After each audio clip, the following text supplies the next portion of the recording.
তো আমাকে নিয়ে অনেকের মনে অনেক রকম প্রশ্ন রয়েছে, এগুলো খুবই কমন ব্যাপার। তার মধ্যে খুবই একটা কমন প্রশ্ন যেটা আমি সবসময় শুনে থাকি, সেটা হলো, ভাই তুই তো সোশ্যাল মিডিয়ায় এত কেন জিমের কন্টেন্ট দিস, কেন এত ভিডিও আপলোড করিস, জিমে গিয়েই বা কি হবে তোর? তো আমি তাদের উদ্দেশ্যে এটাই বলছি যে দেখো, এটা সিম্পল ব্যাপার। যে যেই জিনিসটাকে ভালোবাসে সে সেই জিনিসটাকে নিয়েই থাকতে পছন্দ করে, সেটা গার্লফ্রেন্ড হোক বা জিমটা আমার পার্সোনাল চয়েস।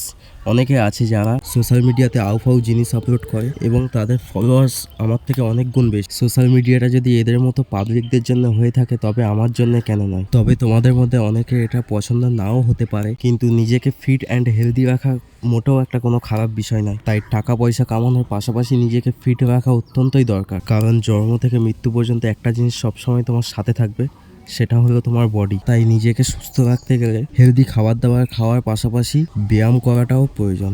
আর এক্সারসাইজ করার সব থেকে ভালো একটা বেনিফিট হলো, যতই কঠিন সিচুয়েশন আসুক না কেন, তোমার কনফিডেন্স লেভেল অনেক হাই থাকবে। কে কে এটা ফিল করেছো আমাকে কমেন্টে অবশ্যই জানিও।